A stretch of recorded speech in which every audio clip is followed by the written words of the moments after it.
Moral of the story adalah bahwa Allah Subhanahu wa Ta'ala itu merencanakan kehidupan kita, teman-teman. Kita cuman perlu menjaga masih on the track apa enggak nih. Kita cuma perlu ngejaga kita ini masih di garis yang Allah ridhoi atau enggak. Kalau masih di dalam garis yang Allah ridhoi, biarkanlah Allah yang mengarahkan kemana. Pokoknya jangan sampai ngelanggar aja. Jangan sampai keluar batas saja. Dan insya Allah jalan itu nggak akan membawa kita kepada kehancuran atau kerugian. Nggak mungkin. Allah yang merencanakan. Mungkin adegan yang memicu kita untuk melangkah itu kadang-kadang sesuatu yang nggak nyaman. Kayak misalnya Musa, adegannya insiden pembunuhan. Tiba-tiba hijrah ke Madian. Bisa aja insiden kayak gitu terjadi. Bukan maunya kita, takdir Allah. Tapi dibalik semua hal-hal yang kita anggap sekarang musibah, nanti malah kita mensyukurinya. Sekarang kita menganggapnya musibah, someday kita akan menganggapnya sebagai nikmat, rahmah. Kita aja yang belum mengerti. Jadi musibah dengan nikmat itu sebetulnya adalah persepsi kita. Kalau kita memahami kebaikan di dalam musibah, kita akan menyebutnya bukan musibah, itu rahmat. Tapi kalau kita nggak ngerti, kita nyebutnya musibah. Sama kayak misalnya, aduh judul ini ditolak sama dosen pembimbing, sehingga kita harus ganti judul yang baru. Kita anggap itu musibah kan? Padahal justru judul yang kedua yang kemudian kita jadi lulus dengan sidang nilai cum laude lewat judul yang kedua itulah yang membuat kita mengerti sesuatu yang kelak akan bermanfaat buat kita. Judul pertama mungkin tentang apa? Judul yang kedua sesuatu yang lebih aplikatif, sesuatu yang lebih dibutuhin sama masyarakat. Sehingga kadang-kadang kita pernah nulis skripsi, tesis, disertasi tentang judul itu, kita jadi expert di bidang itu, sehingga suatu saat kita lebih dibutuhin oleh masyarakat daripada kita tadinya pakai judul yang pertama. Kita tinggal angle berpikir kita yang mana nih? Mau ngelihatnya dari angle hikmah atau mau ngelihatnya dari angle musibah? Musa kecil pas bayi cabut jenggotnya Firaun, itu sebuah insiden. Musa dihanyutkan ke sungai Nil, itu sebuah kejadian yang kayaknya tragis banget. Terus Musa ngebunuh orang, terus Musa kehausan di tengah-tengah padang pasir, ketemu cewek terus ngasih minuman ternaknya tapi nggak dibayar. Semua ini rencana Allah yang kita nggak ngerti sekarang. Tapi someday ketika kita udah ngelihat hasilnya, kita akan mengatakan, Masya Allah, Allah Maha Besar yang mengatur hidup saya sampai menjadi seperti sekarang ini. Makanya saya pernah cerita, mungkin teman-teman ada yang nonton di YouTube. Dulu ketika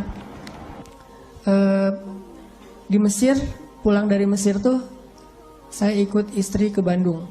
Istri saya ngajar di Bandung, akhirnya kita ke Bandung. Saya nggak senang waktu itu belum dapat hidayah ya, nggak senang ngajar di kampus, nggak senang ngajar di pondok pesantren. Tapi karena terpaksa, nggak ada kerjaan, saya ngelamar-lamar gitu ke pondok-pondok pesantren. Semua nolak. Alasannya sama, lebih banyak guru daripada murid. Ya udah deh, nggak apa-apa. Karena nggak ada yang nerima, saya pikir, kok saya pulang-pulang jauh-jauh dari Kairo tapi nggak punya kerjaan ya. Kayak melas gitu. Malah ngelamar jadi kuli aja nggak diterima. Soalnya kuli itu yang dilihat keahlian dan otot kan. Saya punyanya ijazah LC, nggak nyambung dengan perkuliahan gitu. Akhirnya nggak punya kerjaan, saya nerjemahin buku. Udah capek-capek nerjemahin buku, pas dikasih ke penerbit, katanya buku itu udah terbit, diterjemahin sama orang lain. Saya salah milih judul.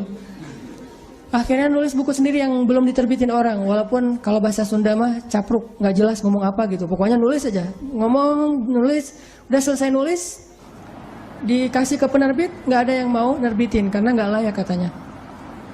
Kan ini adegan-adegan yang awalnya kita anggap sebagai kesulitan, musibah kan? Karena nggak mau diterbitin sama penerbit, akhirnya saya kepikiran lagi, ya udah kenapa nggak diterbitin sendiri aja? Diterbitin sendiri, alhamdulillah minjem uang dari teman 30 juta dan dia Allah takdirkan dilembutkan hatinya, mau aja, padahal nggak kenal amat, baru kenal juga beberapa bulan, mungkin ngeliat muka saya tuh muka melas gitu ya. Jadi saya pinjam uang, pinjam dong 30 juta. Oh iya ya udah ambil aja, 30 juta. Dia punya percetakan, sampai sekarang jadi teman baik. Dia yang punya percetakan, udah nggak apa-apa, Ustadz cetak aja ntar bayarnya waktu terserah Ustadz. Dikasih waktu 6 bulan. Saya cetak, udah gitu terbitin sendiri, dijual seluruh Indonesia. Caranya kirim pakai bus-bus malam gitu kan. Saya pakai kardus Marlboro ngangkat.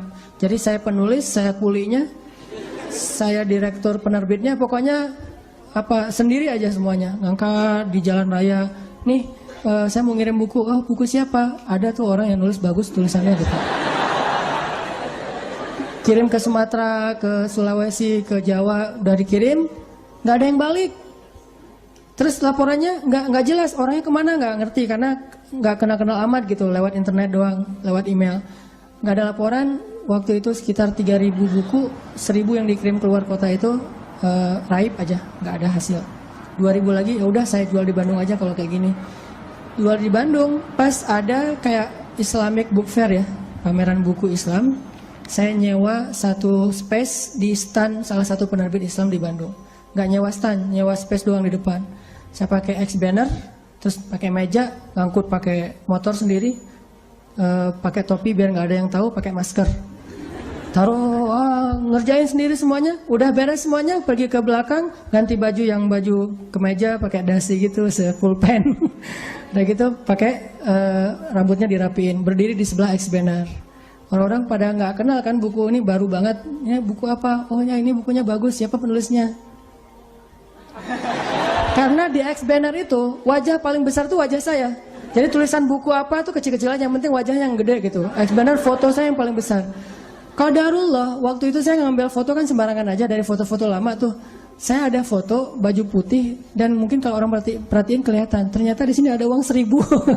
Kelihatan ada uang 1.000 di foto itu teh. Saking memprihatinkan. Mulai alhamdulillah 3 bulan bisa membayar hutang di percetakan. Mulai berkembang, bikin bisnis. Waktu itu belum ada pulsa di Alfamart, Indomaret, masih M-Kios gitu. Punya 60 cabang M-Kios di Bandung. Mulai masuk ke jual beli mobil bekas, masuk ke properti, terus ujung-ujungnya alhamdulillah balik lagi kepada habit, yaitu dunia dakwah. Jadilah sekarang di Pemuda Hijrah, dan saya tinggalkan yang usaha-usaha kayak gitu biar fokus kepada dakwah. Tapi akhirnya saya berpikir, kalau dulu saya mungkin diterima ngajar di satu tempat, mungkin saya nggak akan pernah ngelakuin hal-hal yang seperti sekarang. Kalau dulu saya diterbitin bukunya oleh orang lain, mungkin saya nggak akan pernah nulis sendiri, dan seterusnya dan seterusnya. Banyak hal yang kita sebut sekarang musibah, besok kita bilang itu sebuah nikmat. Angle-nya doang yang berbeda. Tinggal kita yakin nggak sama Allah Subhanahu Wa Taala. Jadi bisa jadi hari ini ditolak atau hari ini diputusin, suatu saat kita mensyukuri keputusan itu. Alhamdulillah saya diputusin, itu disyukurin. Kenapa? Gara-gara diputusin, akhirnya dia menikah dengan orang yang lebih baik daripada kita.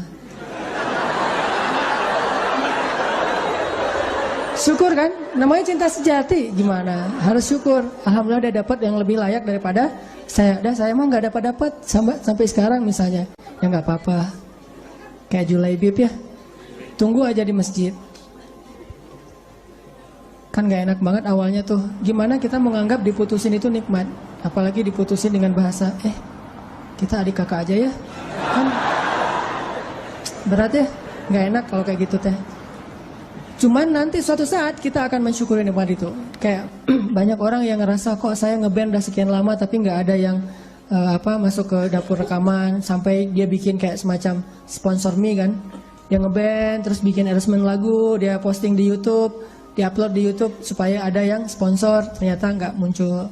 Anak skate, dia ngetrik tapi nggak ada yang jadiin dia brand ambassador brand tertentu. Akhirnya dia upload di YouTube ngetrik kickflip yang model baru apa gitu mungkin, atau no confly gitu, dia nggak ngetrik tapi bisa terbang-terbang. Berharap ada yang sponsor, ternyata belum. Apa yang hari ini kita anggap sesuatu yang kayak kekalahan, satu musibah, satu kesulitan, suatu hari nanti ketika kita paham, kita akan mengatakan itu nikmat. Dengan satu syarat, gimana pun kondisi yang kita alamin sekarang, jangan keluar dari jalur yang Allah ridhoi. Itu aja syaratnya.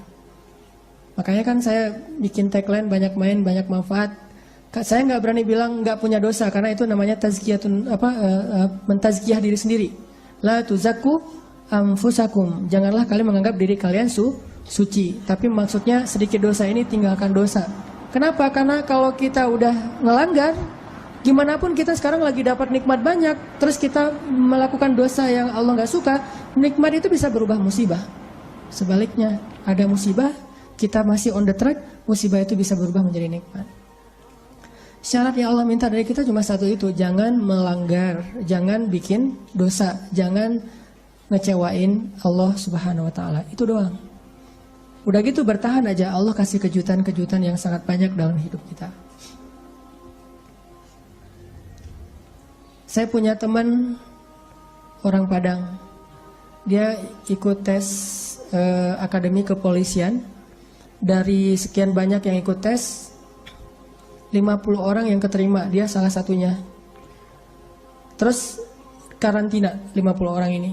Tes ujian yang kedua, dari 50 orang ini cuman dia sendiri yang gagal. 49 orang tuh lulus tes kedua. Akhirnya dia pulang ke kampungnya dalam keadaan malu. Karena udah malu banget, dia hijrah ke Jakarta. Awalnya ke Bandung terus ke Jakarta. Di Jakarta alhamdulillah setelah sekitar 8 tahun dia bisa survive, bahkan sukses. Sekarang dia punya beberapa outlet di Tanah Abang, punya pabrik di Bogor, dan punya omset sebulan itu nggak kurang dari 1M.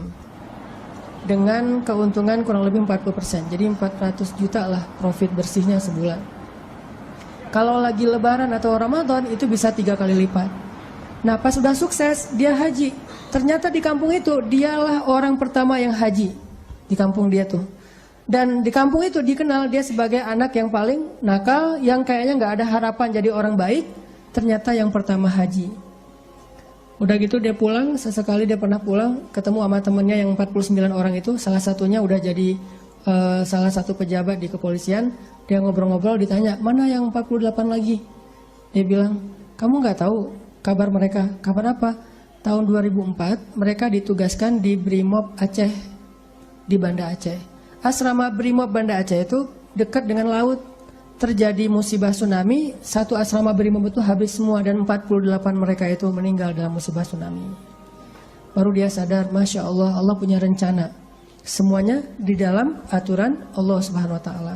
Sehingga dia akhirnya mensyukuri kegagalan dia dulu di tes kepolisian. Walaupun yang lulus juga baik, yang gagal juga baik. Jadi ini bukan soal buruknya, tapi soal antara satu kebaikan dengan kebaikan yang lain. Yang lulus baik, yang ternyata nggak lulus juga, Allah simpan kebaikan dengan cara yang lain. Bahkan mungkin bagi dia sekarang, kalau disuruh pilih, dia lebih milih nggak lulus. Kalau dia sekarang udah paham. Dulu dia memilih lulus, dia stres, dia kayak putus asa gitu. Pas ketahuan cuma dia sendiri yang nggak lulus. Tapi setelah dia paham maksud Allah, pasti kalau sekarang disuruh pilih, mending dulu kamu lulus apa enggak? Enggak deh, mending kayak gini aja, pasti kayak gitu. Jadi kita butuh waktu untuk mengerti teman-teman tentang maunya Allah itu apa. Sama kayak sekarang, kita butuh waktu untuk mengerti kenapa di usia segini masih sendiri. Butuh waktu untuk mengerti. Mungkin Allah emang lagi mempersiapkan calon imam kita yang ideal banget. Nah untuk mendapatkan seseorang yang ideal itu kan butuh waktu. Kalau yang apa adanya kan, yang apa diobral gitu kan gampang. Tapi ini karena terlalu istimewa, kayak permata, mutiara, itu benar-benar dibentuk. Saking istimewanya butuh waktu yang lama. Sama kayak kita beli kendaraan. Kalau yang warnanya pasaran kan langsung ready stock ya. Tapi kalau yang warnanya paling unik sendiri kan inden kan. Sampai mau beli satu kendaraan aja indennya bisa 2 bulan. Kenapa? Warna ini jarang Pak, istimewa, sehingga harus inden. Kalau yang ready stock banyak tuh warna standar aja. Begitu juga dengan jodoh. Ada jodoh ready stock, ada jodoh inden. Nah yang inden ini biasanya istimewa. Itu salah satu hikmahnya. Siapa tahu emang dia inden karena lagi mengkhatamkan Al-Quran. Dia berazam, ya Allah saya gak pengen nikah dulu sebelum khatam juz 30. Gak harus 30 juz kan? Sebelum khatam juz 30. Berapa lama? 15 tahun. Nah mungkin dia pengen hafal juz 30 juz. Mungkin dia pengen hafal 100 hadis. Mungkin dia pengen mapan dulu supaya bisa benar-benar membahagiakan dan menafkahi keluarga besar, bukan cuma istrinya tapi juga mertua dan segala macam. Kita emang akan dikasih oleh Allah pasangan yang istimewa, makanya inden. Sehingga kita bersabar, mudah-mudahan ada kebaikan. La'allahu khair wa ma indallahi khair. Mudah-mudahan di sini ada kebaikan, apa yang di sisi Allah lebih baik. Terus berhusnuzon. Ketemu-ketemu ternyata emang benar, wajar kalau kita inden, istimewa banget. Akhlaknya itu luar biasa. Itu yang dialami oleh Khadijah. Nikah, meninggal. Nikah lagi, meninggal lagi suaminya. Kenapa meninggal? Karena Allah lagi mempersiapkan seseorang yang mungkin pas suaminya meninggal, Nabi Muhammad masih kecil. Tapi Khadijah disuruh punya keluarga dulu biar ada yang ngedampingin dia terjauh dari fitnah. Cuman gak boleh lama-lama, harus pergi karena mau digantiin oleh orang yang lebih istimewa, yaitu Muhammad SAW. Mungkin bagi Khadijah ketika suami pertamanya meninggal itu musibah, nikah lagi. Suami kedua meninggal, lebih musibah lagi. Udah gitu sendiri, sekian lama, baru ketemu dengan orang yang paling istimewa. Gak ada manusia yang lebih istimewa daripada suaminya Khadijah, yaitu Rasulullah SAW. Allah punya rencana. Awalnya Khadijah menangis, yang kedua Khadijah menangis, tetapi setelah dia faham rahasia yang ketiga, mungkin dia akan mengatakan bahwa inilah yang terbaik untuk saya. Kalau saya tahu ini dari dulu, maka saya akan tahu bahwa Allah itu maha baik kepada saya. Ini artinya Allah punya rencana. Kurang baik apa suami kayak Rasulullah? Nih, mungkin kita yang berada di sebelah kanan ini lagi disiapin sama Allah untuk belajar akhlak dari Rasul, supaya nanti kalau ketemu yang di sebelah satu lagi, insya Allah kita benar-benar bisa membahagiakan dia seperti Rasul membahagiakan Khadijah atau Aisyah.